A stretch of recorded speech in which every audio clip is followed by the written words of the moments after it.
Alright y'all, it's Jacob Cicero here. It's Friday, April the 18th. Getting back out in the turkey woods. Got on some birds. I got on a bird last weekend. Got in pretty close on him, gobbling his head off. Couldn't make a move, and went back on an even hunt, unsuccessful. So slipping back in here this weekend. I got today off, Good Friday, so I'm going to try to hunt this 3-day weekend pretty hard, see if I can't get a bird on the ground. So we heading over to the woods, and I'll see you shortly. All right, y'all, we just slid back in here. We're right off the edge of this ridge where we set up last weekend where this bird was hammering. I think I'm going to try to stay more down in the creek bottom this morning, because the last 2 weekends in a row, he's went into that creek bottom after flying down from a roost, and I couldn't call him to where I was. So I'm gonna try to go to where he's been this morning instead of where I want him. But I'm gonna hit the outlet right quick, see if he's roosted in there where he's been roosted.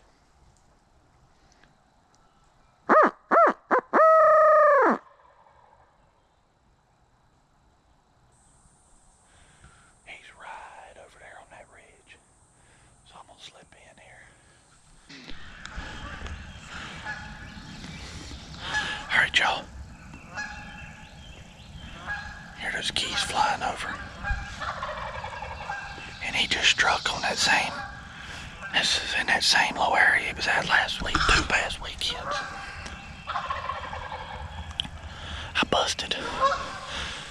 busted 2 hens out of trees right before I got in here in this creek bottom.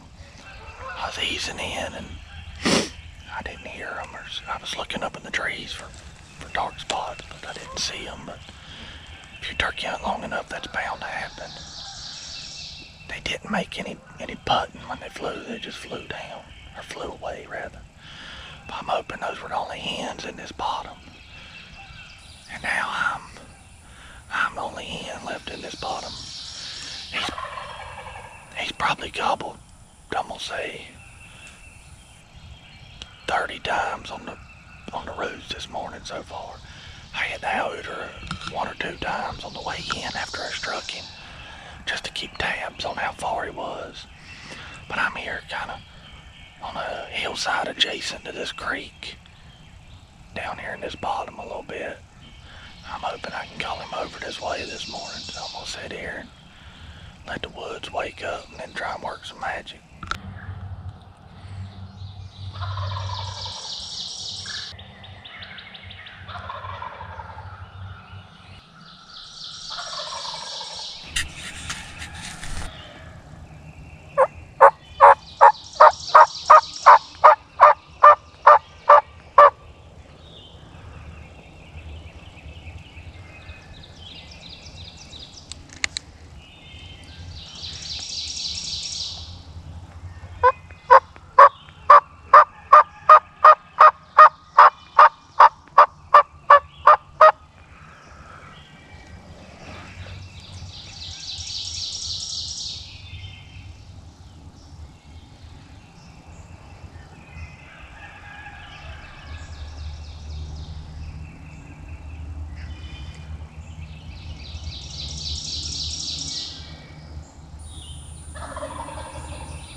100 yards from me and about 25 yards from him, probably 30 yards.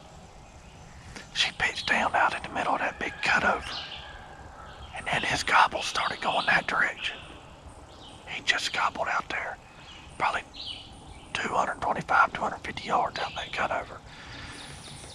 He just gobbled out there, so he's with her. So I'm hoping I'm just gonna kind of hang around right here in this bottom.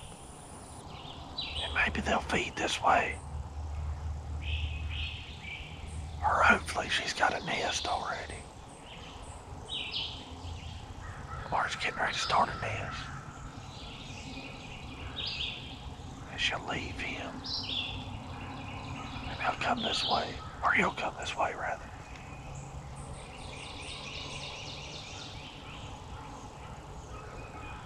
Man, this bird, we're in the middle of a chess match here.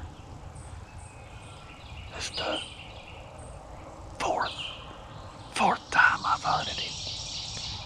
He's pretty smart, which they all are. I'm gonna sit here and wait a little while. Alright, y'all. He's starting to gobble pretty good out here in the middle of this cutover. I don't know if maybe there's another bird or something. Another gobbler that got on that other end.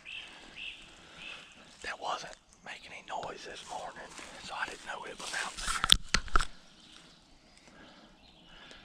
He gobbled maybe a dozen times out in the middle of this cutover. So I'm trying to cut the distance and get down in here right where he was roasted at this morning.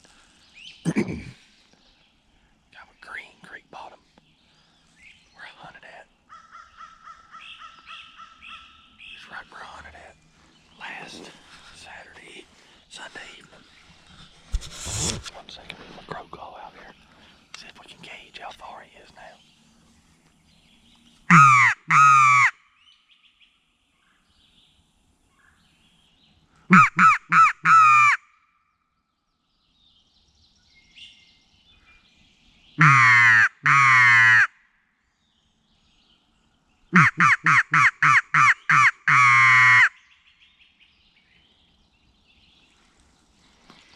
I don't like it when they go quiet. Makes me really nervous. I'm gonna keep slipping through here. Try to get set up about 40, 50 yards from where I'm at. Alright, y'all. I'm kind of down there in this creek bottom, on the edge of this hill, the opposite side of the creek that I set up on this morning. I'm right here where this bird was roasted at this morning. Every time the crows fire up, he's gobbling out there in that cutover. There's a logging road out there through the middle of it. 2 weeks ago, he done the same thing. He was out there on that logging road in the morning strutting.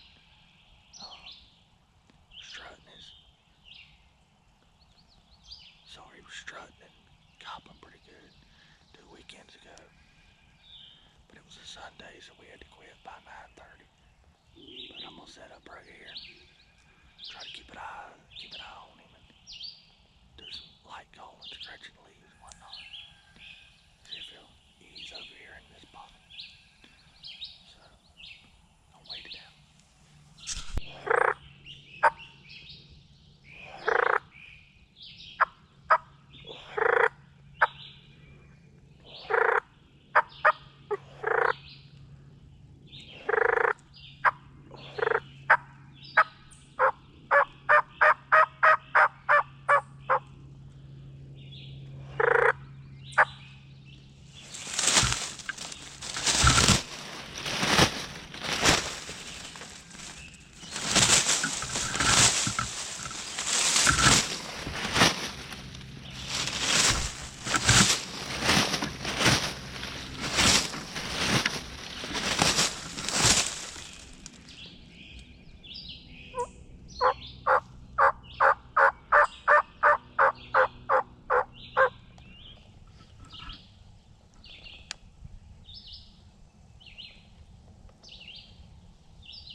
sit up here. That gobbler, he sounded like he went away. The goblin was getting further away. Then he just quit gobbling for a while. I was sitting here looking down across that cutover, hoping to get eyes on him, and down at his bottom, and I heard something to my right. There was a longbeard at about 40 or 50 yards in some thick mess. I couldn't get the cameras or turned on him or look over there. He was to my hard right, so I would have had a really hard time making a shot without switching to my off shoulder, which I tried.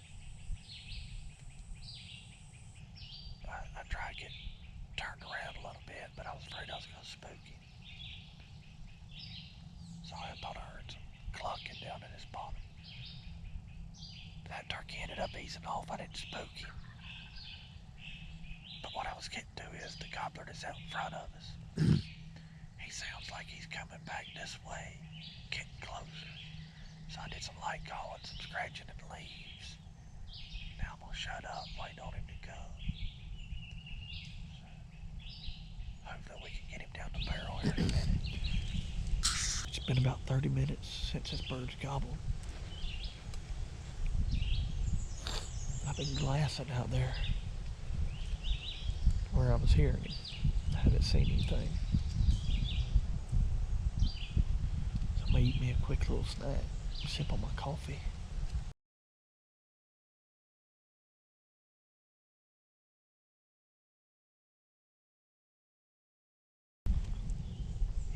It's a little windy. I could have swore I just heard one gobble, probably 200 yards that way. It's a little bit more to the left. That was a gobble. Maybe even further, 250, 300.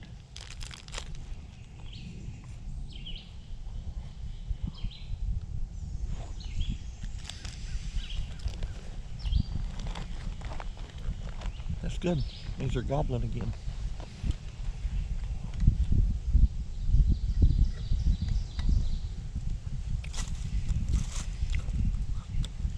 Get camouflage back in here.